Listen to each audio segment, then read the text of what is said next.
ان شاء الله تكونوا بخير يا ربي. رجعت لكم فيديو جديد ان شاء الله يعجبكم وينال استحسانكم.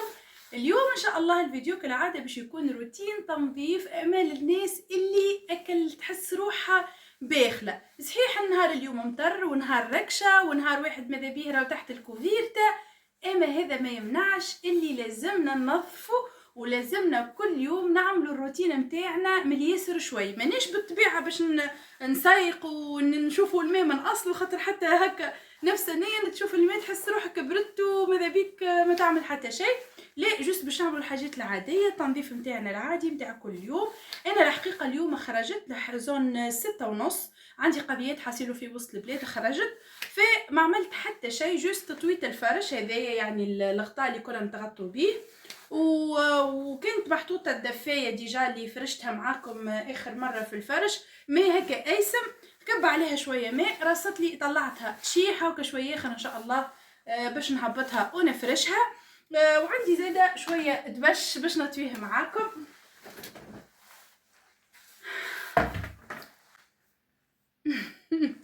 شكون كيفي ما يحبش طويان الدبش؟ انا الحقيقه من الناس اللي بالرسمي ما نحبش طويان الدبش برشا، خاطر يتعبني. مي انا عكس العباد، فما عباد ما يحبوش غسلان الماعون في الكوجينه والكل، مي انا عادي حتى نلقى جبال الماعون ما يقلقنيش وما عنديش حتى مشكل نغسل حتى جبال الماعون عادي. اما طويان الدبش هو اللي قلقني، بالرغم يعني نجم نقعد ونطوي وكل، ما يلا غالب كل واحد وكيفاش. دونك باش ما نقعدوش نحكيو برشا، خلينا مع بعضنا وخلينا ننظفوا مع بعضنا البيت شويه شويه، ومن بعد نقول لكم شنو باش نعمل.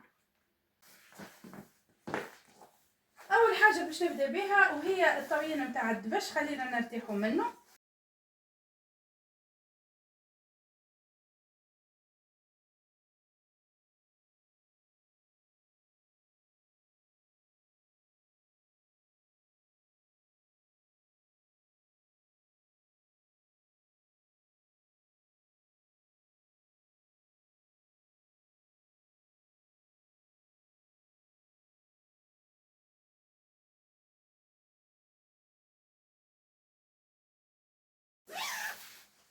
على فكره انا وراجلي عندنا بريسك نفس اللون نتاع الكبوت، ماتشي ماتشي. اليوم ما مشيش فيه وديجا تغششت انا، قلت له البس كيفي، قال لي لا. حسيرو يحب هو يلبسه وحده وانا نلبسه يعني وحدي، ما نلبسوه ما نلبسوش مع بعضنا. فوالا قلت خليني نخبيه الماء.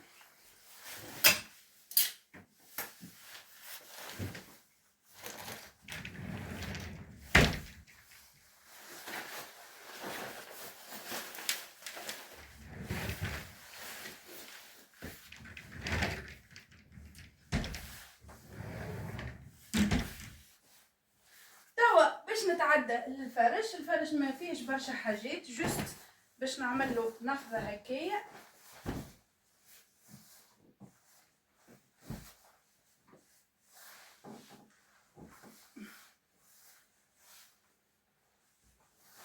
ولا نقول لكم حاجه، خليني حتى هذه نحيها خليتها تغسل.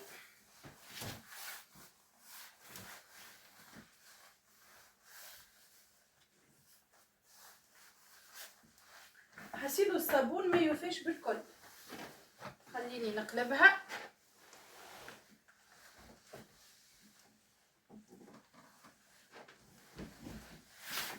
ماذا بيكم ديما تقلبوها الجرايد باش هكاكا ما تشدش،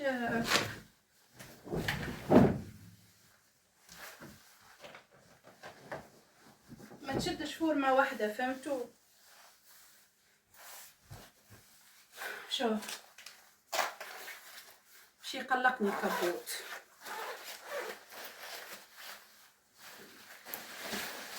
الحقيقه بارده برشا، لابسه مريول صوف.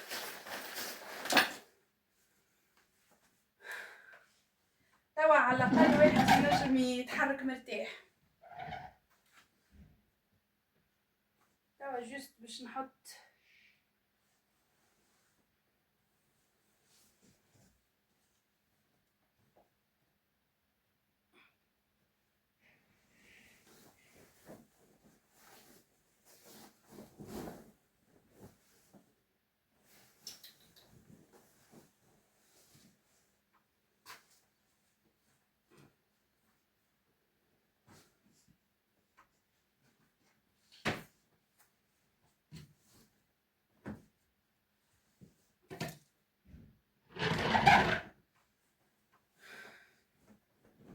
بلش واحد اخر جديد.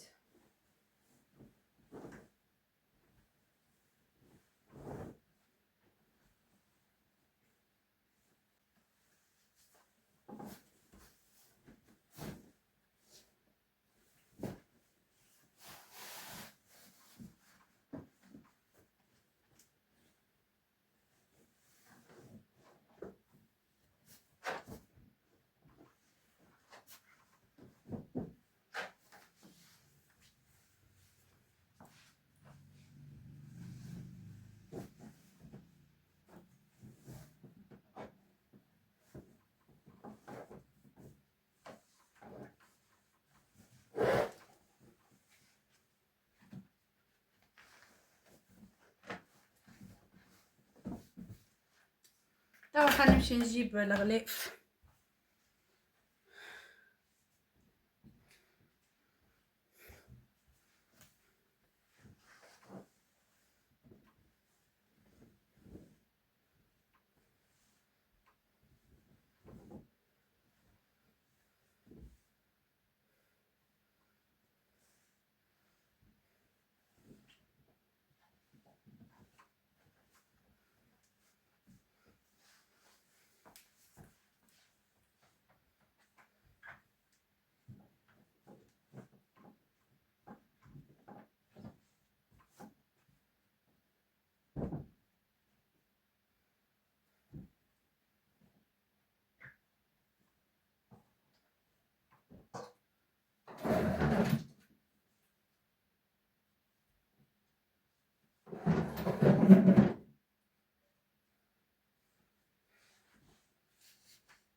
كملت نظفت الحمد لله يا ربي شويه، خل باش نمشي نعمل دوش. انا في العاده عندي نهارين في الجمعه نعمل فيهم باندوي لشعري، وديما يعني الحقيقه نعمل في حاجات طبيعيه في الدار. كنت ديجا الفيديو اللي قبل هذايا تو نحط لكم اللينك نتاعو في الديسكريبشن بوكس. كنت وريتكم على الزيوت اللي شريتهم اللي باش نعمل بيهم خلطه كامله لشعري. انا كنت محضره واحده ديجا، وريتها لكم قبل في فيديو زاده سابق، وقريب توفالي الحقيقه ما عادش فيها برشا، فقررت اني باش نعمل واحده اخرى قبل ما توفى هذيا، خاطر انا نحبها الحقيقه الخلطه هذه تمشي مع شعري برشا وتخليه يطول بصفه ما نحكي لكمش. وخاصة أنا باش ما نكذبش عليكم في العيد اللي فات باش نحكي لكم حكاية ديجا قبل ما نبداو ونوريكم شنو باش نعمل. في العيد استغفر الله يا ربي، في راس العام، في راس العام مشيت على اساس باش نمشي نجبد شعري والكل عند واحده الحقيقه مش اللي مستانسه نمشي لها.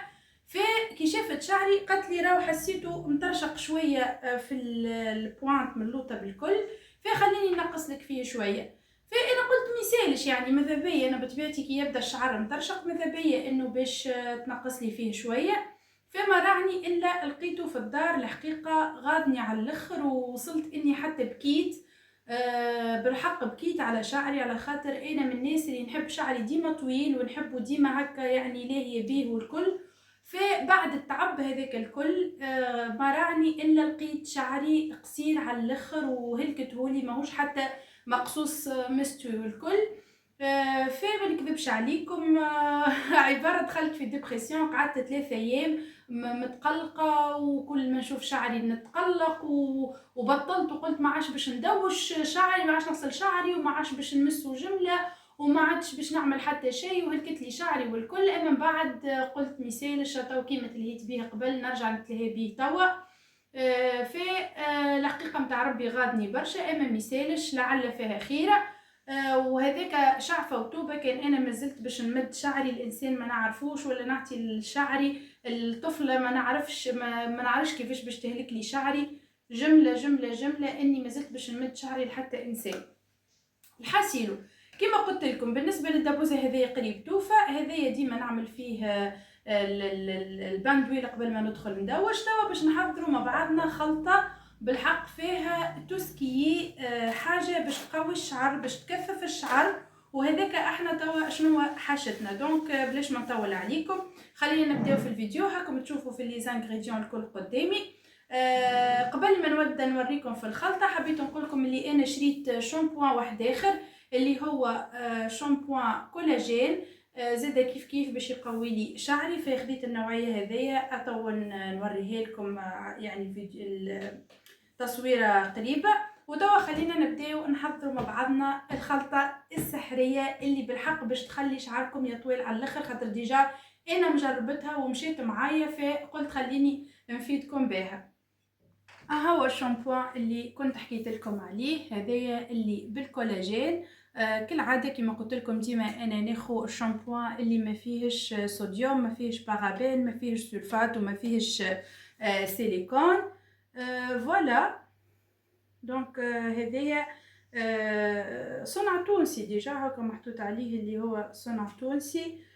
تو نجربوا. انا الحقيقه جربت الدبوزه الفيولي ديجا كنت حكيت لكم عليها في فيديو سابق، وتوا حبيت نجرب الشامبوان هذايا. بغيف توا خلينا نبداو في الخلطه نتاعنا. اول حاجه تستحقوها هي دبوزه باللار. كما شفتوا انا عندي هذايا نتاع العسل وفات، توا باش نستعملها للخلطه نتاع شعري. وباش نكون واضحه هذايا ديجا عندي توا قريب عامين وانا نستعمل كان في الدبوزه هذه. كل ما توفى نغسلها، خاصه كي يبقى فيها شويه نصبها في دبوزه كيف هكا باللار. حاسيلو ديما الحكوك نتاعي يا اما معجون والا شاميه ولا اللي هو حاسيل، المهم باللار وتكون نظيفه ومعقمه. انا ديجا نظفتها وعقمتها، اما ما فيها بيس نزيد نمسحها بالكدا هكايا. توا باش نبداو على بركه الله. بالنسبه للزيت هذايا تنقول لكم كيفاش باش نستعملوه والطريقه الصحيحه للاستعمال نتاعو. توا جوست خلينا نحضروا مع بعضنا. اول حاجه باش نستعملوها وهي الرند. الرند هذايا راهو فوائده عديدة ومتعددة للشعر. دونك كما شفتوا جبت 4 ولا 5 اوراق متاع رند يكونوا مغسولين ومنشفين من الغبرة، حطيتهم. توا باش نزيدهم الكليل متاع الجبل، ماذا بكم تاخذوه حاجة أصلية وباهية. أنا الحقيقة هذا جايني من عند حماتي من فرنانة، بعثته لي، جابت لي ديجا كونتيتي، مي أنا ما نستحقش برشا، نستحق كان هذوما. خليني نقصهم ونحطهم في الدبوزة متاعنا. هذايا اكليل الجبل راهو فيه برشا فوائد، ديجا كنت حكيت لكم عليها البارح في الفيديو متاع الزيوت. فوالا انا باش نحطهم ديجا الكل، ما نستحقش نقص. تبعوني خطوه بخطوه صدقوني. A few moments later. راهو الفيديو هذا باش يفيدكم برشا، على خاطر انا راني الخلطه هذه بالحق ما نستغناش عليها كما قلت لكم، فحبيت نفيدكم بها.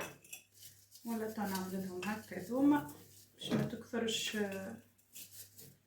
فوالا نظفته ديجا، غسلته من الغبره وما خليتش فيه حتى شويه متاع غبره. فوالا توا هذايا بالنسبه لكليل الجبل نستحقه زاده، وهذايا مهم جدا لتطويل الشعر، يحفز نمو الشعر، واللي هو الفلفل الاخضر العادي. ماذا بكم يكون حلو عادي، مش حار، يعني مش الحار برشا ولا سرتير، راهو لا كيف هكا جوست تنحولو هكا الزريعه متاعو، ميصيرش حتى كان خليته فيها شويه عادي، وتقصوه شرائح شرائح. الفلفل هذايا يحفز نمو الشعر ويطولوا بطريقه ما عندكمش فكره. كل المكونات موجوده في الدار ومكونات طبيعيه وما عندها حتى مشكل للشعر. باش نستعملوا زاده الحلبه كعب. الحلبه زاده راهي ما شاء الله كنز للشعر، نقول لكم كنز، راهي كنز بالحق. هذه ديجا شريتها المره اللي فاتت واستعملت منها ومازال منها. تاخذوا هكايا قدر مغرفه نتاع ماكله. نجموا زاده تحطوا السينوج، انا الحقيقه ما عنديش، قلت خليني نعمل الخلطه هذه وغدوه نشري السينوج جوست باش نحطوا وكهو. واهم مكون زاده بالنسبه لي في الخلطه هذيا وهو الثوم. انا عندي الثوم الثكر وعندي الثوم الاحمر العادي اللي نطيبوا به، وهذايا بالرسمي راهو يقوي برشا الشعر متاعنا. وانا كيما شفتوا جوست باش نحيلو هذوما، هذايا باش نحيها وباش هكايا باش نحلو كيما نقولوا احنا شويه بالسكينه ونخليه كيما هو بالقشور متاعو، مانيش باش نقشرو، جست باش نحلو هكايا باش يسيب الماء متاعو. من بعد كي باش نغرقو بالزيت باش نحط زوز روس، هذا الراس ثوم ذكر، وهذايا الثوم متاعنا العادي بنفس الطريقه. جست هكا باش نبرجهم هكايا فقط، باش نخليهم بقشورهم بكلهم. هذايا راهو من احسن الزيوت اللي تنجموا تعملوهم، ومن احسن الزيوت اللي باش يطول لكم شعركم بطريقه ما عندكمش فكره. وهذا راهو عن تجربه، وما فيه حتى حاجه تضر، ما فيه حتى حاجه تقلق. اي حاجه عندكم منها حساسيه ما تحطوهاش. هكا انا قلت لكم انا والله فادتني برشا وطولت لي شعري، خاصة في بريود عرسي وقتها نتفكر والله عملت منها وقعدت مواظبة عليها. أنا بطبيعتي نغسل شعري مرتين في الجمعة مش أكثر، وقعدت مواظبة عليها وما شاء الله شعري طويل على الآخر. والله كان لقيت لكم تصويرة شعري طويل أتو نحطها لكم. هذا بالنسبة للحاجات الناشفة. توا باش نحطوا الزيوت متاعنا اللي متوفرة الكل. أول حاجة باش نحطها وأهم حاجة هي زيت الزيتون. عندي زيت الزيتون باش نحط كونتيتي باهية،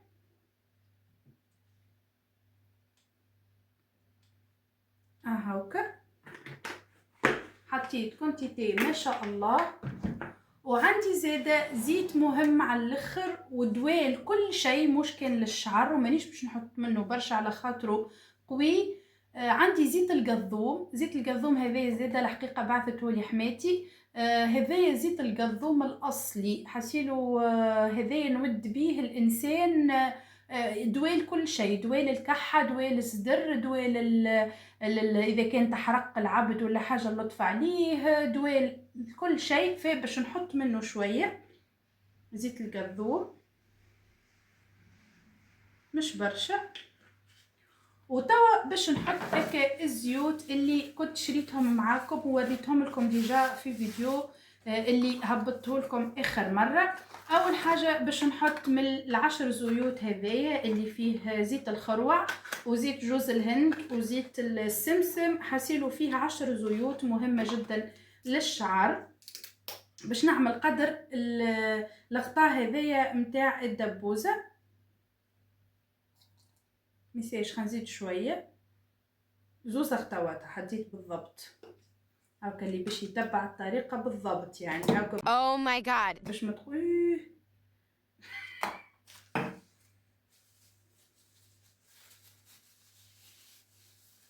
هذه هي ظروف المباشر. هذا بالنسبه لزيت العشر زيوت. توا باش نحط زيت اكليل الجبل، مانيش باش نحط برشا، كل حاجه منها شويه شويه حسيلو، كل حاجه منها شويه شويه.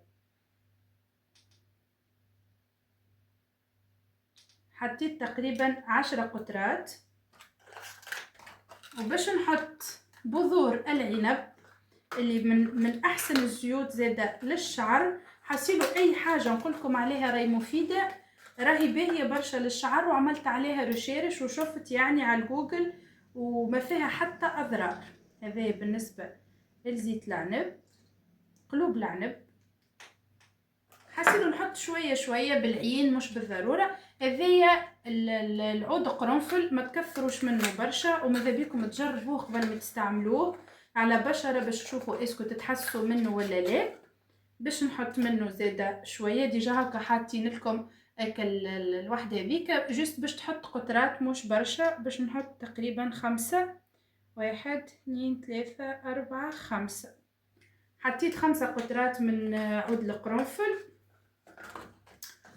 اش مازال زيت الجوجوبا.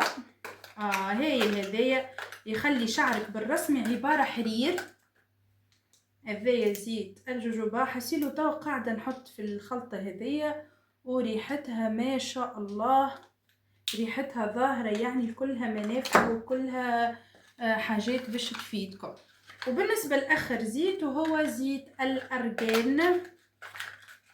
زيت الارغان زاده باش نحط منه شويه مش برشا، لا.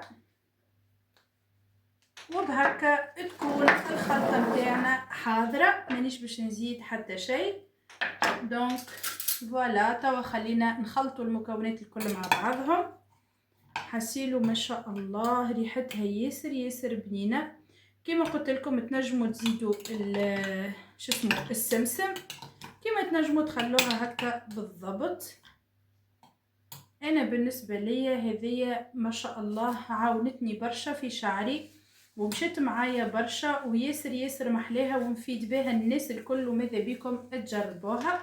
خليني نوريه لكم من قرب هاكم تشوفوا ما شاء الله فيها الخيرات الكل اللي يستفاد منها الشعر متاعنا. شوفوا محلاها، جربوها صدقوني ما كمش باش تندموا بالكل.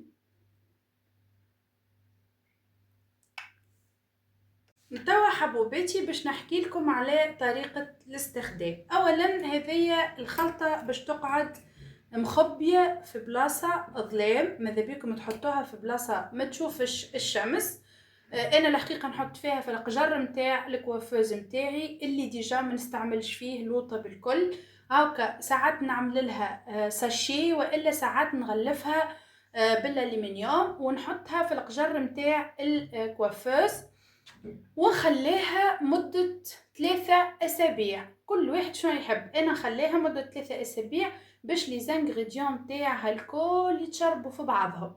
دونك ومن بعد بالنسبه لطريقه الاستعمال، تتصفى لي زانغريديون الكل وتحطوها في دبوزه كما قلت لكم باللار كيما هكايا للاستعمال. هذايا ديجا من الزيت اللي ديجا خمرته قبل واستعملته لشعري. دونك هذايا باش تتخبى مدة 3 أسابيع، تتحط في بلاصة ظلام ومن بعد تصفوها وتحطوها في دبوزة باللار للاستعمال.